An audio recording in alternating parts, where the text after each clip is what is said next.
Vedic literatures of birth. In Srimad Bhagavatam, the world of the unborn, the child stay in the womb of the mother, its suffering, etc., are all very graphically described. It should be thoroughly understood that the birth is distressful because we forget how much distress we have suffered within the womb of the mother. We do not make any solution to the repetition of birth and death. Similarly, at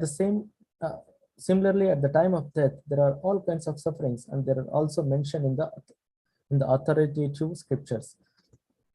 This should be discussed, and as far as disease and old age are concerned, everyone gets practical experience. No one wants to be diseased, and no one wants to become old. But there is no avoiding this. Unless we have pessimistic view of this material life, considering the distress of birth, death, old age, and disease, there is no impetus for our making advancement in spiritual life. As for detachment from children, wife, and home, it is not meant that one should have no feelings for these. They are natural objects of affection, but when they are not favorable to spiritual progress, then one should not be attached to them. The best process of making the home pleasant is Krishna consciousness. If one is in full Krishna consciousness, he can make his home very happy because this process of Krishna consciousness is very easy. One need only chant Hare Krishna, Krishna Krishna, Hare Hare, Hare Rama, Rama Rama, Hare Hare. Accept the remnants of the footsteps offered to Krishna. Have some discussion on books like Bhagavad Gita and Srimad Bhagavatam, and engage oneself in deity worship. These four things will make one happy. One should train the members of his family in this way. The family members can sit down morning and evening, chant together Hare Krishna, Krishna Krishna, Hare Hare, Hare Rama, Rama Rama, Hare Hare.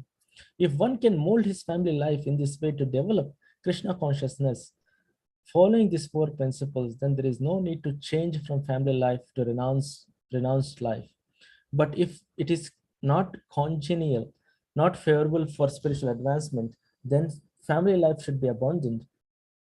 One must sacrifice everything to realize or serve Krishna, just as Arjuna did. Arjuna did not want to kill his family members. But when he understood that these family members were impediments to his Krishna realization, he accepted the instructions of Krishna and fought and killed them. In all cases, one should be detached from the happiness and distress of family life, because in this world, one can never be fully happy or fully miserable. Happiness and distress are concomitant factors of material life. One should learn to tolerate, as advised in Bhagavad Gita. One can never restrict the coming and going of happiness and distress. So one should be detached from materialistic way of life and be automatically equipoised in both cases. Generally, when we get something desirable, we are very happy. And when we get something undesirable, we are distressed. But if we are actually in the spiritual position, these things will not agitate us. To reach that stage, we have to practice unbreakable devotional service. Devotional service to Krishna without deviation means engaging oneself in the 9 processes of devotional service: chanting, hearing, worshipping, offering respect, etc., as described in last verse of 9th chapter. That process should be followed. Naturally, when one is adapted to the spiritual way of life, he will not want to mix with materialistic men. That would go against his grain.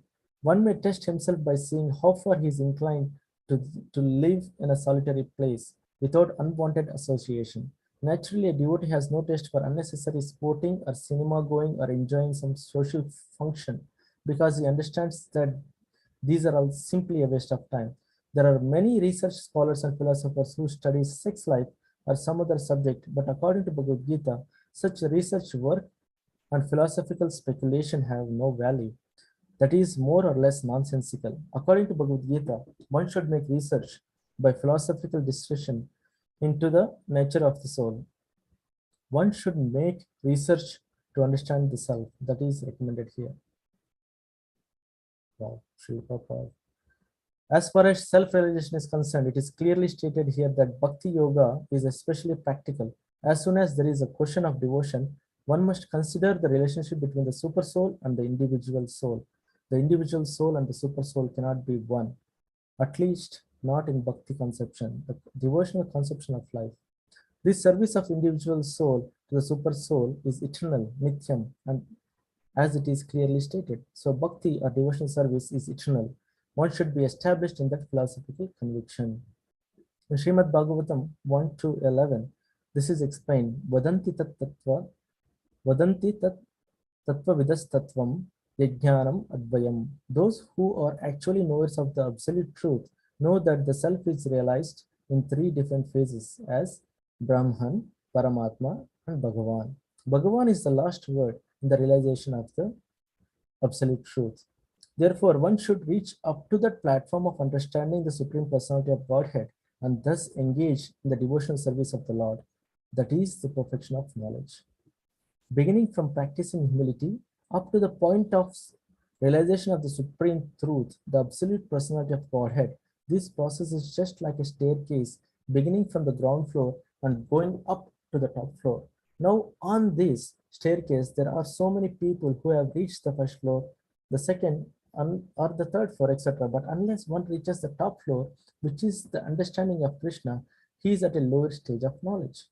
If anyone wants to compete with God and at the same time make advancement in spiritual knowledge, he will be frustrated.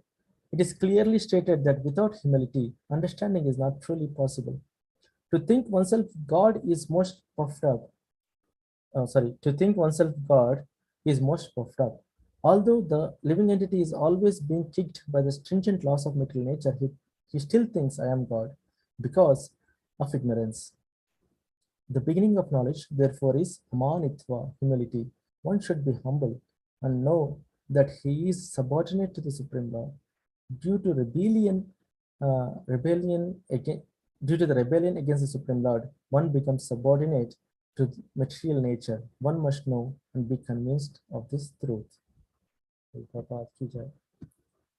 Om Jnanatimirandasya Gyananjanashalakaya Chakshurunmilitam Yena Tasmai Shri Gurave Namaha Sri Chaitanya Manobishtam Stapitam Yena Bhutale Swayam Rupa Kadamayam Dadati Swatadantikam Vandeham Shri Guru Shri Utapadakamala Shri Gurum Vaishnavamscha Shri Rupam Sagrajatam Sahagana Raghunatanvitam Tam Sajivam Sadvaitam Savadutam Parijana Saitam Krishna Chaitanya Devam Shri Radha Krishna Padan Sahagana Lalita Shri Vishakhan Vitamscha Shri Krishna Karuna Sindho Dinabandho Jagatpate Gopesha Gopika Kantha Radha Kanta Namostute Tapta Kanchana Gaurangi Radhe Vrindavaneshwari Vrishabhanusuti Devi Pranamami Hari Priye Vancha Kalpatarubhescha Kripa Sindhubhyevacha Patitanam Pavanebhyo Vaishnavebhyo Namo Namaha Jai Sri Krishna Chaitanya Prabhu Nityananda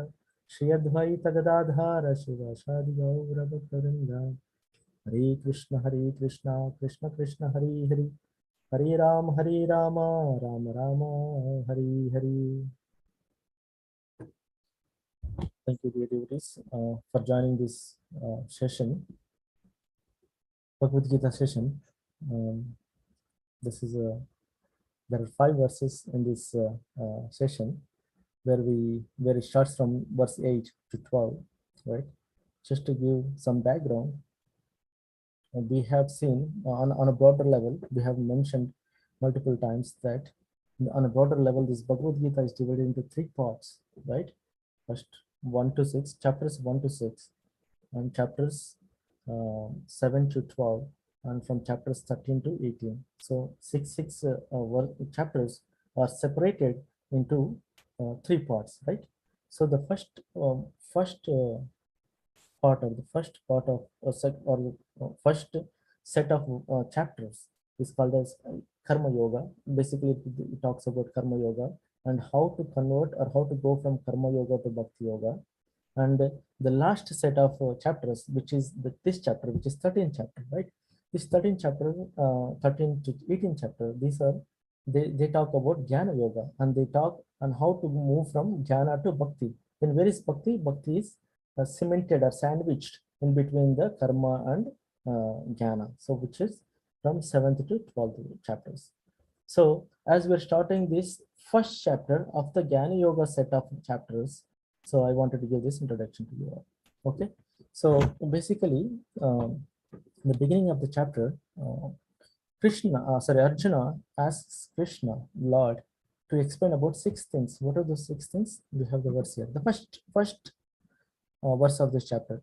Arjuna Vacha Prakritim Purusham Chaiva Kshetram Kshetragnam Evacha Etad Veditum Ichchami Dhyanam Gheyam Cha Keshava. He's saying that, oh Keshava, please describe me about the six things. What are the six things? The six things are Prakriti, Purusha, right?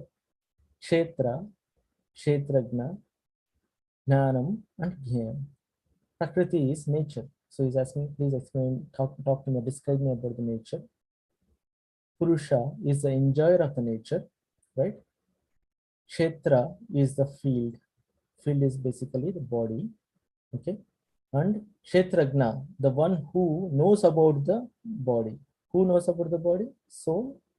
And Krishna also says that in the second point, he says that even the soul knows about it. I also live as a super soul. So super soul is also considered as a Kshetragna. Okay, that is 4. Now in today's verse, we are talking about Jnanam, knowledge. That is the 5th one. So the 5th one is knowledge. And Krishna is explaining 20 elements which qualify for knowledge. What are the elements of knowledge if someone asks? So these are the 20 elements in these 5 verses Krishna explains, okay? And the last 6th one is Gheyam, the knower of the knowledge, okay? The one who knows the knowledge, okay? So now, Jnanam is the point we're talking in this 5 verses. So what are those 5 verses? Verses 8 to 12, okay? So Krishna says that this last line, it says that Etagnanam iti proktam Agyanam atonyatha. So he's saying that Etagnanam, this is the knowledge. Iti proktam, he's saying that proktam means I'm declaring. I'm not saying, I'm declaring. These are the elements. These are the 20 elements which are explained in these 5 verses. I am declaring this is knowledge. That is Krishna is saying. Krishna is saying I'm declaring. Iti proktam, I'm declaring it. It's not just saying or describing or anything. I'm declaring these are the elements. Ajnanam yat atonyata. Anything else, ato anyata, anything else is ignorance. Ajnanam. Jnanam is this 20 elements, and anything besides these topics is called as Ajnanam. Ajnanam is ignorance. So what are those 20 elements? So Krishna says, Amanitvam, Adambitvam, Ahimsa, Shantir Marchavam. Okay, so let's go verse by verse now. Amanitvam, Adambitvam, Ahimsa, Shantir Marchavam. So Amanitvam is humility, right? Krishna, Sri Chaitanya Mahaprabhu, the famous verses, Sikshashtakam prayers of Sri Chaitanya Mahaprabhu, explains that one of the verses is third verse of the Sikshashtakam prayers is that Trinadapi Sunechena Tarori Vasahishnuna Amanina Manadena Kirtaniya Sadahari. The main qualification for one person, for a living entity to chant, right? Kirtaniya Sadahari. If the person is qualified to chant Hare Krishna or Krishna Kirtan, if he has to perform this Krishna Kirtan, these are the 2 things he needs. What are those things? Two things. Trinadapi Sunechena Taroriva Sahishnuna. Like he has to have these 4 things. Trinadapi Sunechena. He should be as humble as a blade of grass. Right? What is a blade of grass? Why do we compare it with blade of grass? The blade of grass is so invaluable, right? If there is a grass, let's say if you are going or if you're walking on the grass, do you think the grass will pinch you, or do you think the grass will revolt you? Hey, why are you walking on me? No, grass will just subdue itself. You know, the grass will that blade of grass will subdue, she just goes down, bends down, saying that, okay, you crush me, no problem, just crush me. So that is the value of the grass, blade of grass. So Trinadapi Sunichanas Taroriva Sahishnuna. No. So yeah, so the trinada, that grass, blade of grass, you should have that kind of that kind of humility, humbleness. You should not we should not, like we should not, we should be very humble. So that's the thing. Sritinada piece on which taroriva sahishnana. We should be tolerant as if a tree. Let's say a tree, you pour water, you don't pour water, she's not going to complain. She's not going to come and say, you didn't water me, so don't pluck my fruits. She never says that. And when you cut the branches, when you like use her products, she'll never say anything. That is tolerance. Your people are hitting with stones to get the fruits from the tree. So but still she's tolerant. Srila Prabhupada gives the example of Prahlad Maharaj in these purports. So Prahlad Maharaj, when Hiranyakashipu, his own father, uh, was trying to harm him in many ways, Prahlad Maharaj was very tolerant. He didn't revolt. He didn't say a bad word to Krishna, to his father. So that is the quality. That is one of the qualities which is required to chant Hare Krishna. Okay, and amanina manadena, amanina, amanitvam. See the word here, amanitvam. You should not expect respect from others for your deeds. Let's say if someone does something good, or if I do something good, I should not have that expectation. Okay, I have recognition. We are all the humans mostly are in the form of recognition. We want to have some kind of appreciation for what we have done. So that kind of mentality is not going to help you chant the Hare Krishna or Krishna's names properly. So amanina manadena. You don't expect respect, but be respectful to others. Manadena, be respectful, be grateful for others. So these are the four qualities Sri Chaitanya Mahaprabhu explains in Sisashna Trinadapi Sumicena Tarori Sahishnana Amanina Manadena Kirtaniya Sadahari. That personality who has developed these four qualities, right? He is the right full authority, and he, in the sense like he'll have that kind of chanting. His chanting will be pure. He will be the uh, qualified devotee to chant the names of Krishna. So that is what. So that is where we coming here. Amanitvam. There is no expectation. Amanitvam. We don't have tidelessness. We don't expect someone to appreciate, or we don't expect someone to uh, give a regard. We should not have that regard. Expect that regard for whatever work you do. Like we have so many examples of devotees, right? They do great things, big things, big services. It's not easy to have a temple run like so many programs in the summer back to back. It's not easy. It's not easy at all, right? Do you think like making prasadam, arranging different activities? For example, Rath Yatra itself, getting the Rath prepared, a lot of things. And this will not happen unless we have some kind of devotees, like some devotees who are not expecting anything. There are so many people who do service and they don't have any expectation. So that is the quality. That is knowing about that. Being like that is one of the elements of knowledge. There are 20 elements Krishna is saying here. And out of the 20 elements of knowledge, the first element is being pridelessness. Being, don't expect anything. Adambitvam, adamba, adamba. Dhamba, there is a second element of knowledge. So dhamba means we see the amanitvam is something which you should not expect, even though after you did some kind of great work, right? Something, let's say you have donated some Lakshmi to the temple, but you should not feel pride. No, you should not show off, oh, I did something. But at least this guy, like from amanitvam, he has done something to, even after giving, like we should not feel pride. But adamba is little to the next level, towards down. Dhamba means what, you don't even have donated something to the temple, but you're still showing off, saying that you were the one who did, or without you nothing is going to work. Some kind of an activity, right? So that is adamba. You don't have a matter. If so there is a saying, in the world, that if you have something to, like, if you want to feel proud for yourself, just show that you can do it. Now, without doing, you should not show, like, um, even if you want to feel pride, you should have some matter in you, some kind of qualification, some kind of quality in you to, show off or do something. But in Adamba, he doesn't even have a matter, no matter at all, but he's showing off. You know what I mean? He shows off, saying that and he thinks that there is nothing can work without him. So that is Damba.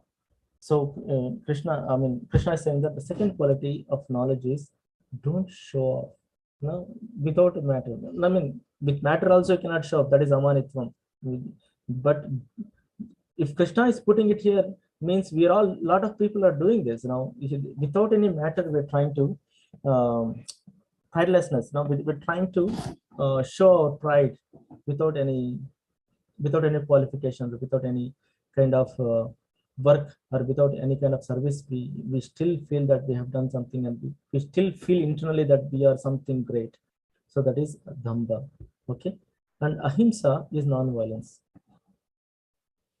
Ahimsa is very important. And ahimsa is not only, Srila Prabhupada explains in this purport, that ahimsa is not only not killing. It's not only not killing. Ahimsa is making sure that you have this body, and we have this body, and we have to make sure that this body is utilized for the service of the Lord. You know what I mean?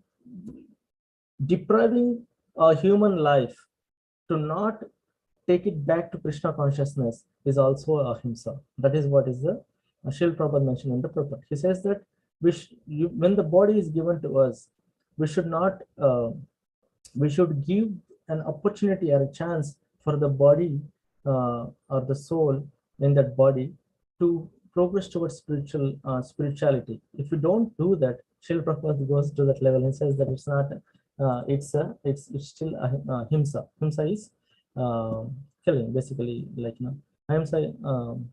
Yeah, himsa is violence. So it's violence. Violence is, if you don't, yeah, that's the level Srila Prabhupada went to. So now Shantihi is tolerance. Tolerance is very important, as we said. Taroriva Sahishnuna. Sahishna is a tolerance. We should have tolerance. Arjabam is simplicity.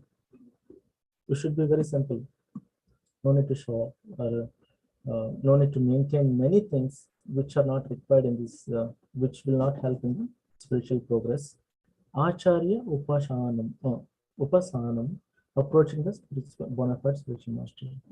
So these are all the elements of knowledge. So Acharya Upasanam. So approaching a bona fide spiritual master, we have to approach a bona fide spiritual master. So who is a bona fide spiritual master? So bona fide spiritual master is a spiritual master who can get us back to Krishna, right? Who can give us the love for the God. Okay, so in the scriptures it has said that there are 4 lineages which are authorized lineages of master and like spiritual master and the disciplic succession. So what we're trying to say is, like, we have to, it's very important to follow a bona fide spiritual master, but if you don't, it's very unfortunate to have a unbona fide spiritual master, right? A non-bona fide spiritual master. Things happen, but we cannot comment more on that, because it's all again comes up to the karmas or the things we are into. So Acharya Upasanam is very important. Approaching a spiritual, bona fide spiritual master is important, because that spiritual master will connect us back to the Krishna, and he gives knowledge. Yeah, he gives us spiritual knowledge to progress and go back to the Godhead. Sauchyam is cleanliness. Cleanliness is very important. And Srila Prabhupada explains there are 2 types of cleanliness in the Prabhupada. So what are they? External cleanliness and internal cleanliness. External cleanliness is like taking shower and keeping your place clean, and clean from any dust and dirt and many, like, they say that, right? Body, out of the body there will be like thousands of cells, they'll die every second. So that means where are they going? They're dying and falling apart, and all these things are falling apart where you sit and stand, do your activities. So that those places have to be cleaned. If not, it's not saucham, it's asaucham, it's uncleanliness.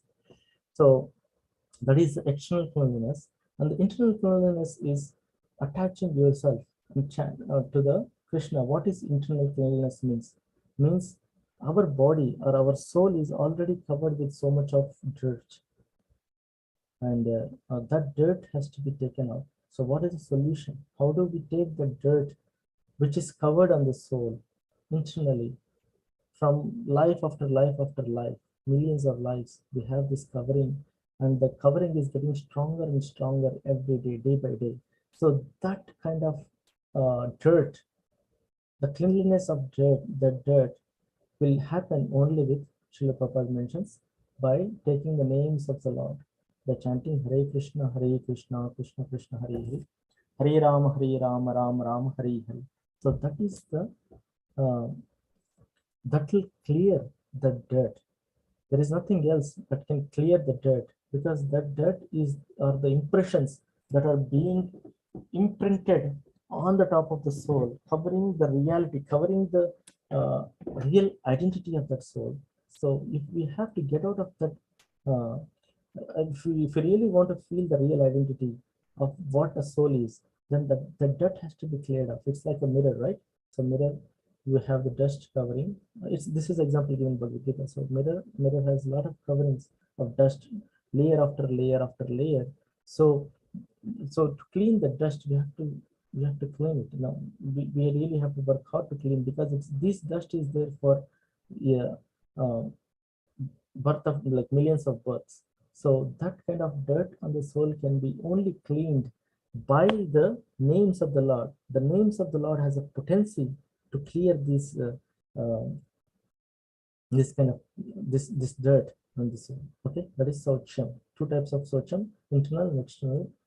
Internal is cleaning the soul with the names of the Lord, by taking and chanting the names of the Lord, and the external is by keeping the environment clean and by taking shower. According to, yeah, I mean, according the real rules for the Brahmanas is they have to take 3 times shower every day. I know it's kind of hard with the environment where we live in, with the situation where we are in. But we have to clean. We have to take shower as much as possible, at least 2 times a day, so that we can perform our activities properly. Okay. So stharyam is steadfastness. So steadfastness is basically determination. Determination to stick to this process. If I have to chant my rounds, I have to chant my rounds. There is no question that, oh no, today is uh, my birthday, my children's birthday, my friend's birthday. It should not stop. Anything in this world should not stop your determination or your steadfastness towards your spiritual life. That's what Sri Prabhupada mentions in this purport, that we should be steadfast, determined to perform our activities in this Krishna spiritual activities, no matter what. So that is steadfastness. Atma vinigraha, self-control. Self-control is very important feature, and Srila Prabhupada mentions that self-control um, comes from different things. Okay, self-control, uh, and the next one is Indriya Artheshu. So Indriya Artheshu in the matter of senses, uh, Vairagyam, renunciation. Renunciation in the renunciation towards the Indriya Artheshu, sense objects. Sense objects are um, basically the objects which the senses are going towards. So those objects have to be renunciated. So especially Srila Prabhupada mentions that tongue is very dangerous and very crucial sense organ that will go towards the objects. What are the sense objects for the tongue? That is two things: the taste and the vibration. So the tongue, when it vibrates, we have to have control on the tongue. Renunciation, in the sense like the tongue has to vibrate only the Hare Krishna mantra and good things you have to say for others, not anything that comes to the mind. That is one thing.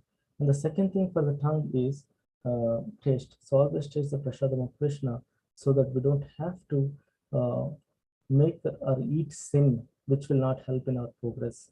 Anything which is not offered to Krishna is nothing but a sin. So we have to eat that prasadam, which will make us progress towards the spiritual life. And anahankara. Ahankara is false ego, right? Srila Prabhupada differentiates ego and false ego. So ego, everyone has an ego. That's a real ego. I am, the soul is ego.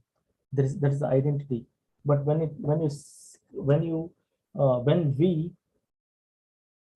we represent that ego, or that I am to the body, then that becomes false ego. Right? Prabhupada explains nicely. So that ego should be taken out, false ego, and there should be a knowledge of Janma, Mritti, Jara, Vyadhi.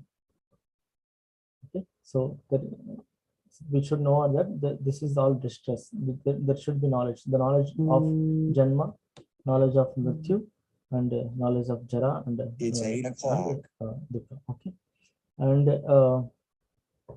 without any attachment. So like this, he goes on for like there are 20 of them.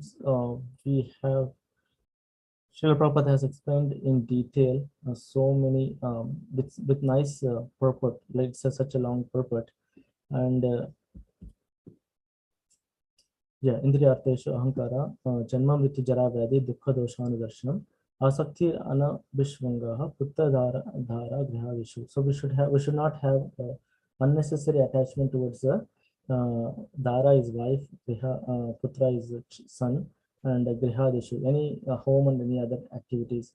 So Srila Prabhupada defines it nicely here in his purport, that when it is said that you should not have an attachment to your son, your wife, and a home, and etc., etc., that means if they are not conducive, or they are not helping you to progress in the spiritual life, then we should not have an attachment.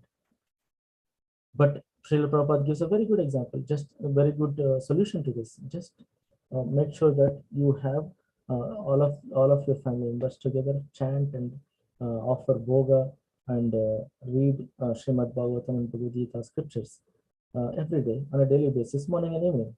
So that means you don't have to leave anything. You can still stay at home and perform these activities. Okay. Nityam cha shamachittatvam ishtanishtopatishu Maichananya Yogena Bhakti Ravadicharini. So why all these 20 elements or knowledge is important? Right? Sri Prabhupada quotes here, right here, before he starts explaining anything. If one accepts this process, then the possibility of approaching the absolute truth exists. So this, if you know about the knowledge, then there is a possibility of approaching the absolute truth exists. So we should have the minimum basic thing to approach. The goal is to approach the Lord. To approach the Lord, this knowledge is very important. These 20 elements of knowledge is very important. So this is one thing. And Krishna also says that the similar thing here in Srimad Bhagavatam, Canto 11, chapter 11, 29 to 32 verses. He says that Kripalu Akritodo. So he gives all these things, and he says, let's read the purport. Sorry, translation. The Supreme Personality of Godhead said, "O Uddhava, a saintly person is merciful and never injures others." Right? Even if others are aggressive, he is tolerant. Sahishnuna, right? We read this tolerant thing.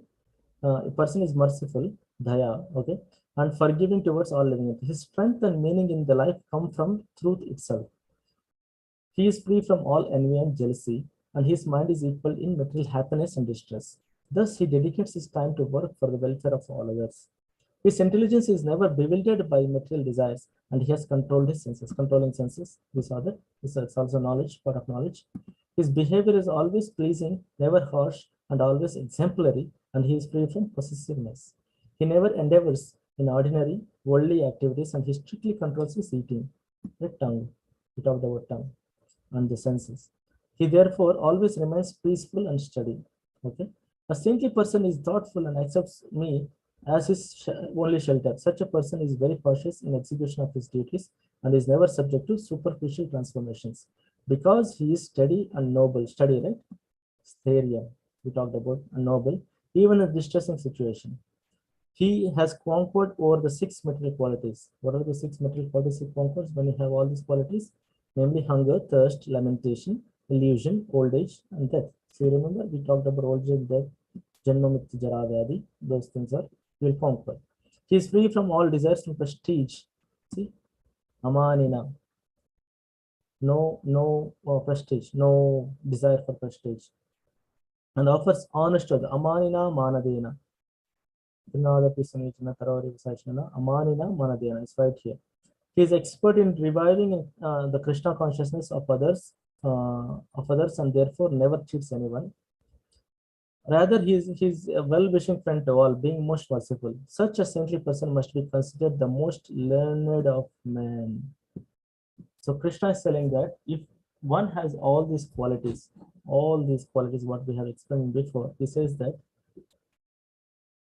such a saintly person, if you get a knowledge, you get knowledge. From the knowledge, you become saintly person, and that saintly person is called as learned of men. Krishna is defining that. He perfectly understands that ordinary religious duties prescribed by me in various Vedic scriptures possesses favorable qualities that purify the performer, and he knows that neglect of such duties constitutes a discrepancy in one's life. Having taken complete shelter at my lotus feet, however, a saintly person ultimately renounces such ordinary religious duties and worships me alone. He is thus considered to be best among all living entities. So if you are a learned man, by learning the knowledge, and then the requirement of that knowledge is 20 elements, right? If you know that knowledge and anything else except other than that is ignorance. That's what Krishna said in the 12th verse, right? In the Bhagavad Gita 12, 13:12. It says that anything else other than that is ignorance. And besides is whatever there may be is ignorance. So all these 20 elements of knowledge, and besides that, anything else is ignorance. So, dear devotees, what we're trying to say here today is like Krishna has defined 20 elements of knowledge, okay, as a part of the 6 questions. Arjuna has 6 questions to um, Krishna. What is Prakriti? Who is Purusha? What is Kshetra, which is field? Who is the knower of Kshetra? And the 5th question he asked was, what is knowledge? Then Krishna is defining the knowledge with these 20 elements. The knowledge constitutes of 20 elements, and anything other than that, and he's declaring it. Etaj jnanam iti proktam. I'm declaring it, and anything that is other than that knowledge is ajnanam, is ignorance. So, why this knowledge is important? This knowledge is important because that knowledge can make a devotee, make a person into a saintly person, and that saintly person's qualities are conducive towards progressing towards a spiritual life or progressing towards the devotional life. So that is what Srila Prabhupada has quoted in the purport. So thank you very much, devotees, for listening to me, and please share your experiences, share your realizations from this verse. Srila Prabhupada ki jai.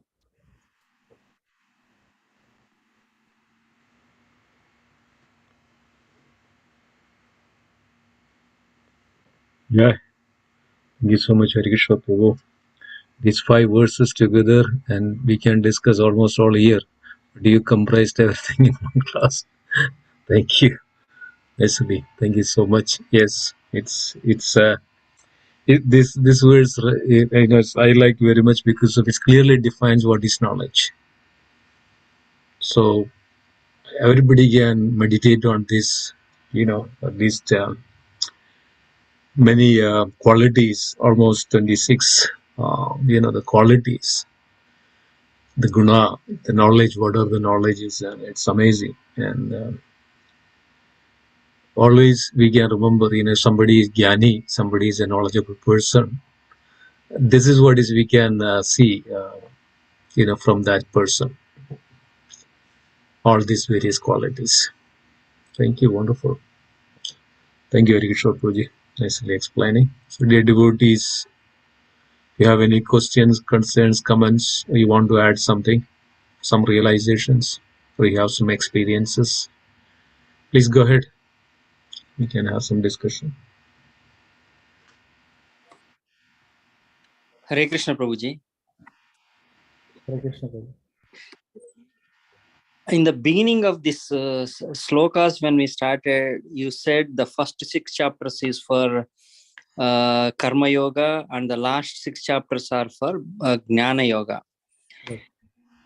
But which is the best one? I know Bhakti Yoga is the ultimate.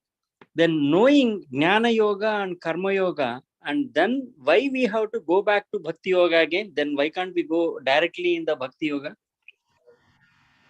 Probably, Hare Krishna. So just to correct myself, when I said first 6 chapters are related to Karma Yoga, I also mentioned, I think maybe I forgot. So this Karma Yoga, the 6 chapters talks about Karma Yoga, transforming towards Bhakti Yoga. So when you're in a Karma Yoga, how can you transform into Bhakti Yoga? Okay. And the last 6 chapters are how can you transfer from Jnana Yoga to Bhakti Yoga? Okay, so those are the 2 things. It's not just Karma Yoga, it's just transforming from what is Karma Yoga and how do you transform from Karma Yoga to Bhakti Yoga.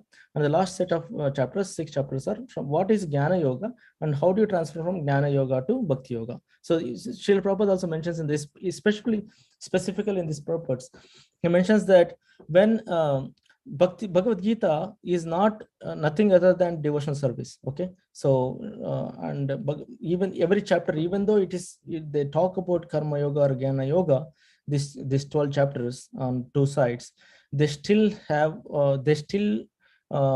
give the information of how to achieve or how to go to the Bhakti Yoga. Now, when your question is like, why can't we go to Bhakti Yoga directly? Yes, that's a very good question.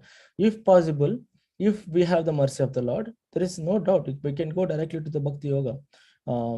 Not everyone has to go to, because this is just like a cycle, right? It's just like a elevator. We have talked about it many times. Like, when you have stairs, and Srila Prabhupada mentions in the another purport which I was reading, he mentions that if you have a stairs and if you are going from floor 1, floor 2, floor 3, the top floor, let's say it's 10th floor, even though if you're in floor 1, floor 2, floor 3, it's not complete, you're not there yet. Okay, so Bhakti Yoga is the 10th floor and you have to reach there. Floor 1, floor 2, floor 3 can be like, Karma Yoga, Jnana Yoga, some other yogas, but the ultimate purpose of any yoga is to reach the Bhakti Yoga.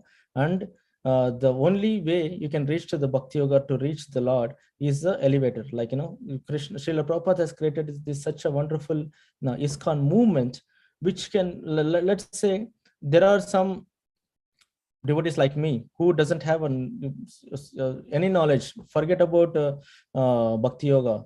I didn't have knowledge of what is Jnana, what is Karma, nothing like that. So a devotee like me can also adapt or directly go to Bhakti Yoga because of the mercy of gurus, because of mercy of Srila Prabhupada.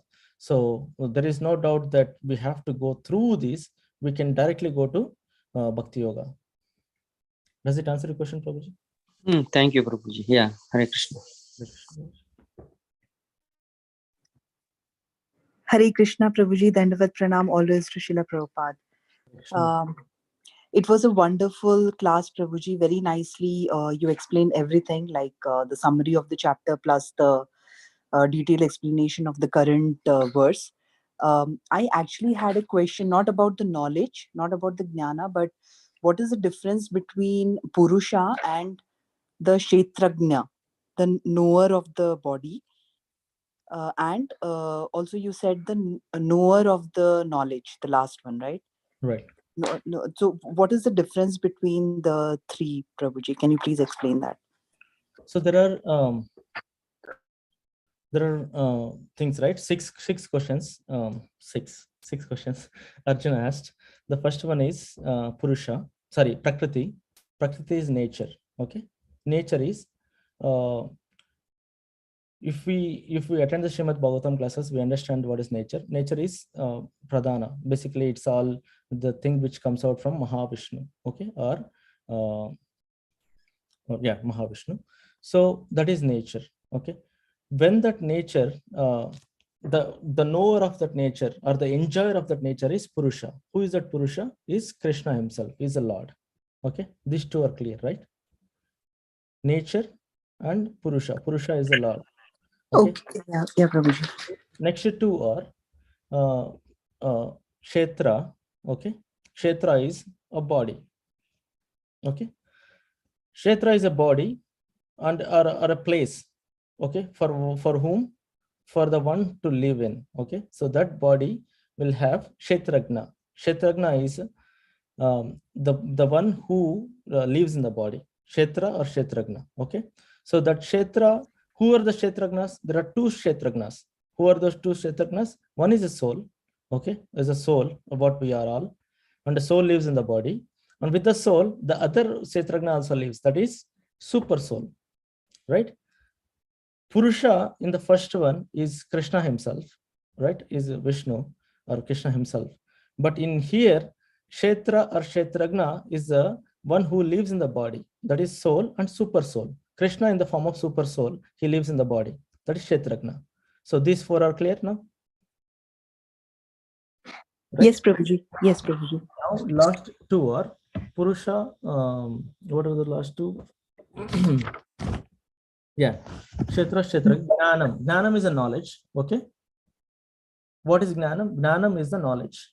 Okay. We talked about knowledge. 5 points we talked about. I mean, sorry, 5 verses. We have 20 elements of knowledge, and that was defined by Krishna. Now, Gnayam is the object of knowledge. What is the purpose of knowledge? Okay, so that is Gnayam. Prakriti, Purusha, two things we learned. Kshetra, Kshetragna we learned. Gnana is a knowledge. Gnayam is the object of knowledge. What is object of knowledge? To make a rocket and send it to the Mars and to other planets? No. The object of knowledge is bhakti or devotional service. So that is the object of knowledge. Does it clear, Mataji? Is it clear? Yes, Prabhuji, it's clear because I was confused. I thought Purusha is also the enjoyer is also the jiva. Like that was confusion. Okay, so yeah, so Purusha is actually Krishna himself, and he's also the enjoyer. In reality, he's the enjoyer, and also like as a Kshetragna, it's like there are two. You said one is the soul and the super soul. Right. And the last one was the object of knowledge, not the knower. I just got yeah, object of knowledge. What is the object? What is the objective of learning this knowledge? Okay, got it, Prabhuji. Yeah, thank you so much, Prabhuji. Hare Krishna. Hare Krishna.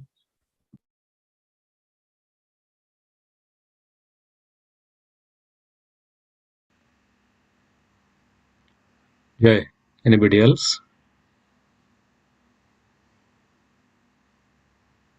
Any other questions?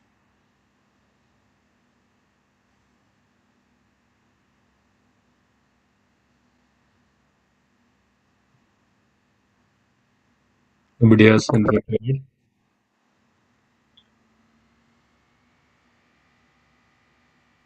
crowd? Maybe one question, Prabhuji. I'm just There's so a limit for questions.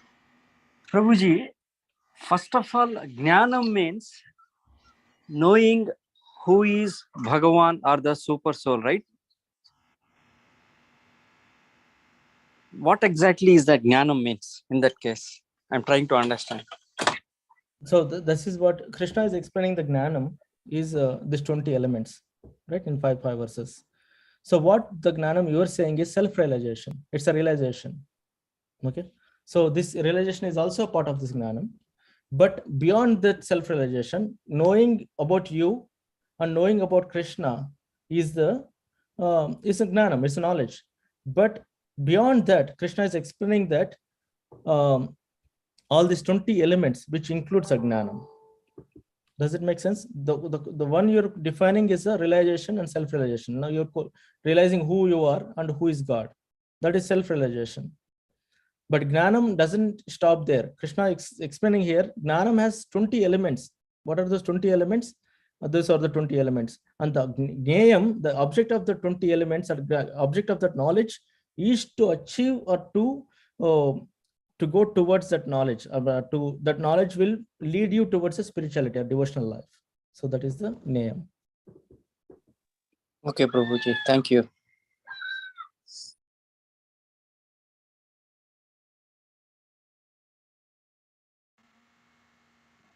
And that's all, Prabhuji, from my side. Thank you, Hare Krishna. Yeah.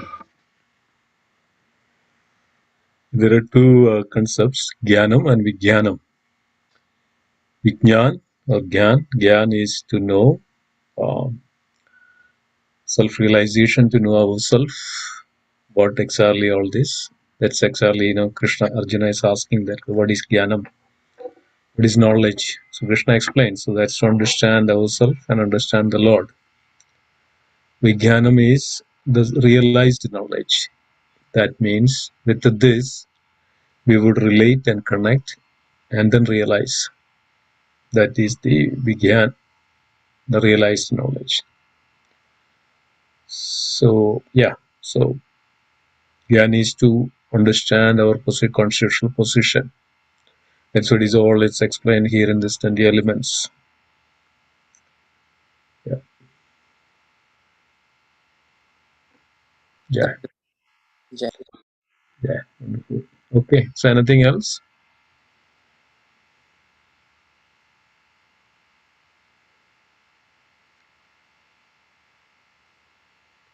Okay. If there is nothing else, then let's conclude. Harikishore Prabhu, is that okay? Yeah, just for Gunjan Mataji's question, she mentioned that who is Purusha. So the Supreme Purusha, which we talked, I said Supreme Purusha is the Lord himself, but the field in the material world, the soul is also considered. You asked, right, Mataji, that can the living entity be the Purusha? Yes, living entity also is considered as a Purusha here. Okay, so Purusha can be a soul or super soul, or the soul, and the supreme Purusha is Lord himself. Just to clarify that, Mataji. Yeah, that's true. That's true. Actually, Srila Prabhupada also mentioned that in the purport as well as in the other chapter. This enjoyer, the nature and the consciousness, the enjoyer is mainly aimed for the jiva, because of he is the one, the field, and he is, his activities on the field, and he is trying to enjoy the field of his activities. So yes, ultimately Krishna is the enjoyer, but here is also the soul is also an enjoyer. Got it, Prabhuji. Thank you so much for clarifying that. So that was the question, like, why did Krishna have to separate, because like Purusha is also the soul in a way, like as the enjoyer, and knower of the field is also the soul in a way, like of course, in addition to super soul.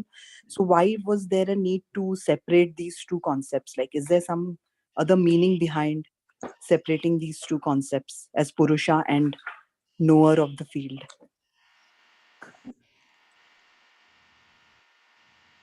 I don't have an answer for that.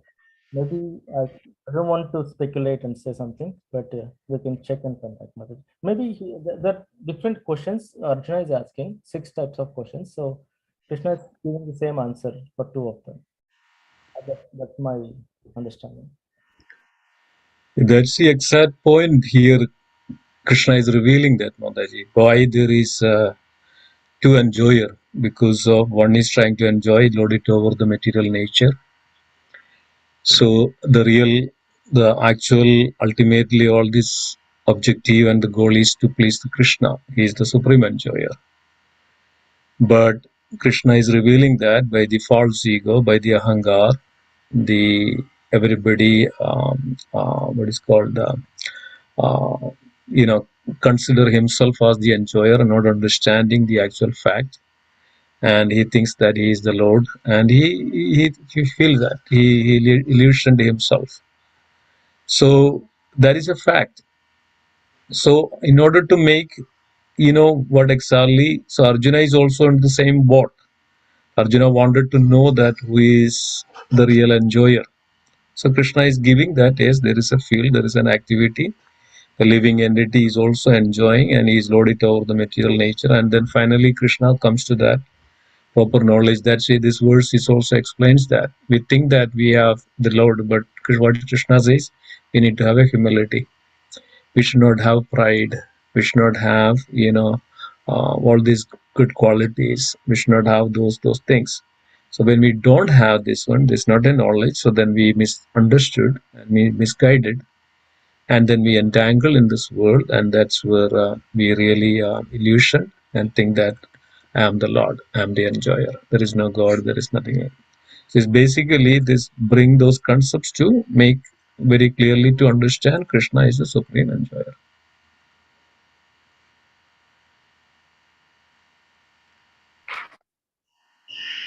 Yeah, got it, Prabhuji. But my question was actually the difference between this, like the like Purusha, like which is the enjoyer, and the knower of the field. Like why they were split into two separate categories. Like it's the same soul, right, Prabhuji? It's the soul only who's the enjoyer, and soul is only the knower of the body, also the field of these activities. So why did Krishna have to divide it into like two separate things, like to explain to Arjuna? Like I'm just trying to understand what was the reason for, because the Purusha, like enjoyer, is nothing but the knower of the field of the activity.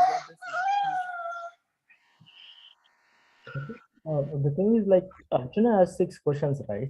And Krishna is answering them. So, as I said, he got 2 same answers for 2 questions. Okay, okay, Prabhuji. It's not, he's not dividing, Krishna is not dividing anything. Arjuna has 6 questions, 6 things, and Krishna is talking and describing about them to Arjuna, right? So, Purusha is a soul or Jiva, and at the same time, the living entity who is living in the Kshetra or the Kshetragna is also a soul. Right, Mataji? Does it make sense? Yeah, got it, Prabhuji. So basically, that was Arjuna's question. He just and Krishna is just trying to answer. I thought there is some other like meaning, but yeah, but it is actually straightforward. It's just Arjuna has asked that question, and Krishna is just trying to answer that. Yeah. About these 6 things, what is Prakriti, what is Purusha, what is Kshetra, what is Kshetragna, right? And the other 2. So when it comes to Purusha, Purusha can be a soul, and Supreme Purusha is Lord. That's a different thing. But in this case, I made a mistake saying that it is Purusha is Krishna, but Purusha is Jiva, because Jiva also enjoys in this material nature which was created, Prakriti, right? So that is Jiva, or Jiva is also soul, right?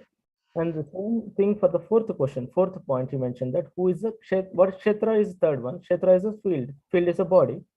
If the field is a body, then who is the knower of the field? That is the soul living in the body. So he's just defining them. Okay, well, what is a field? What is a Kshetragna? So Krishna is answering the questions, or pointing him to what is this. Got it. Yeah, Prabhuji. Thank you so much. Thank you.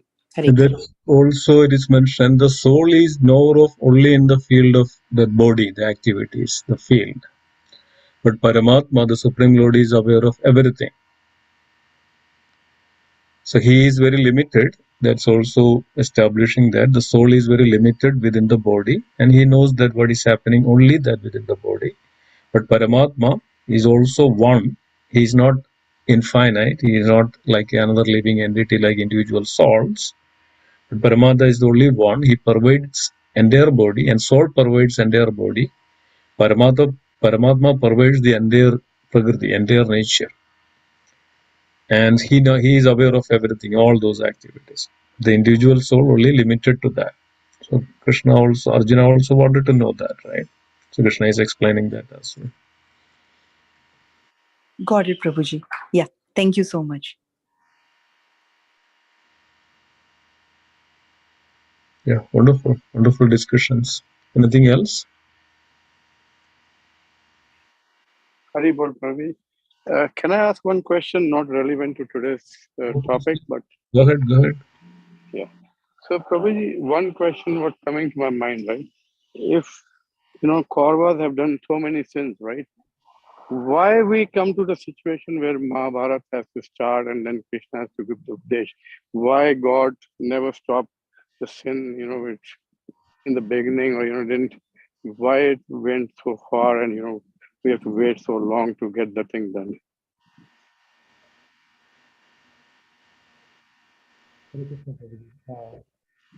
Thoughtful question.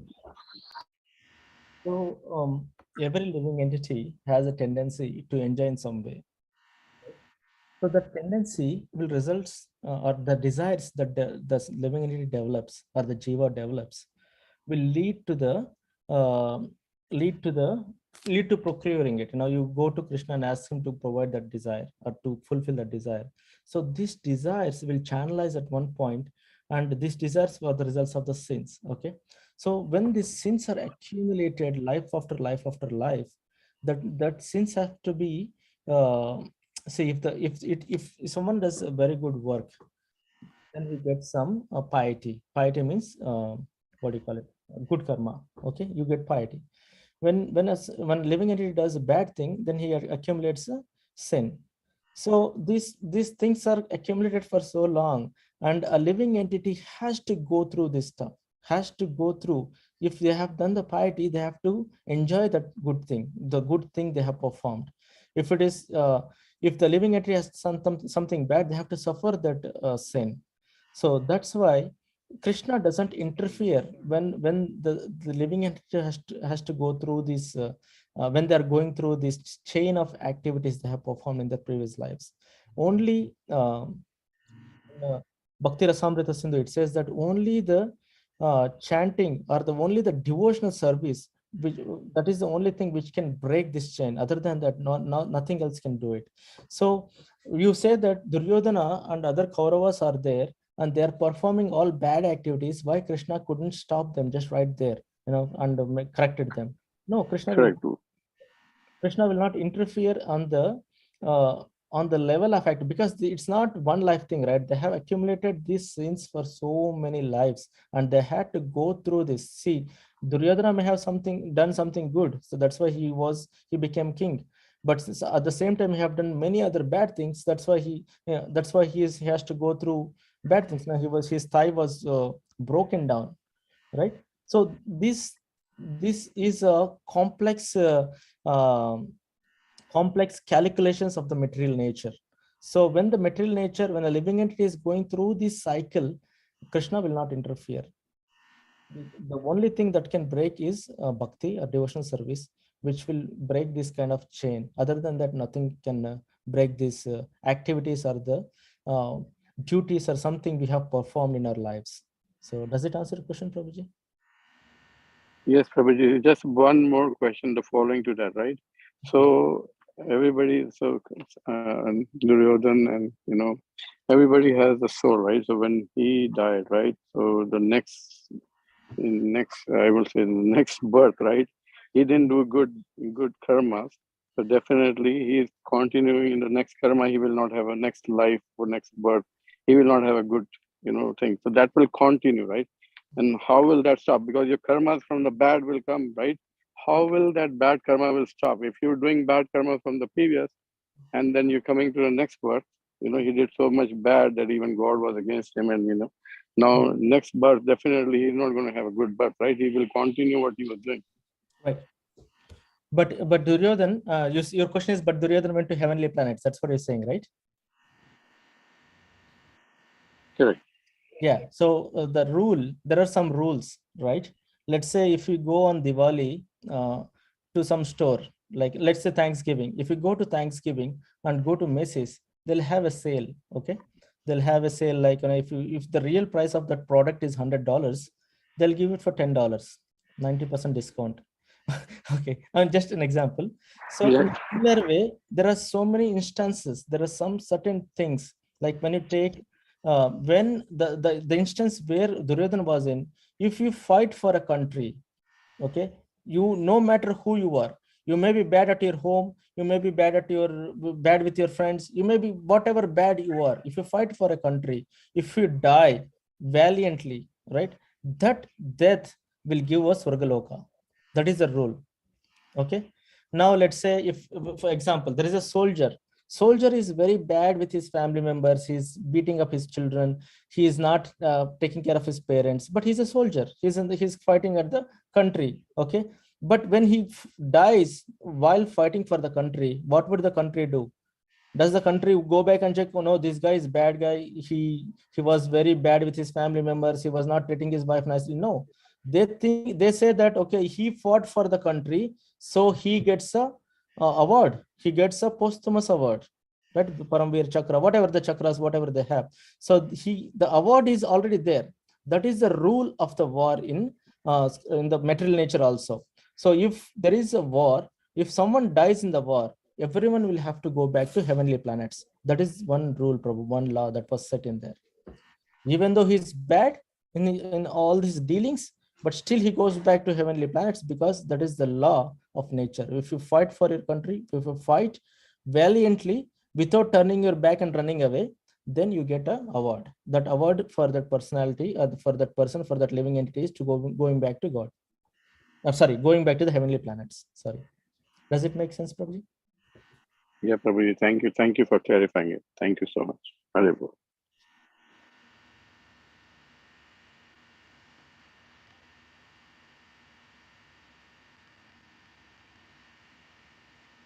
Yeah. Nothing else? Okay. If there is nothing else, it's 8:34. Let's conclude. Thank you, dear devotees. Vancha kalpatarupasya kripa sindhubhyeva cha patidana pavanebhyo Vaishnavrinda ki jai. Virat Bhagavad Gita ki jai. Jai. Srila Prabhupada ki jai. Ananda Koti Vaishnavrinda ki jai. Gaura Premanande Hari Hari Bol. Hari Hari Bol. Thank you, Harikishore Prabhuji. Hare Krishna. Thank you, Harikishore Prabhuji. Yeah. Thank you so much, Prabhuji, for the wonderful class. Hare Krishna. Hare Krishna.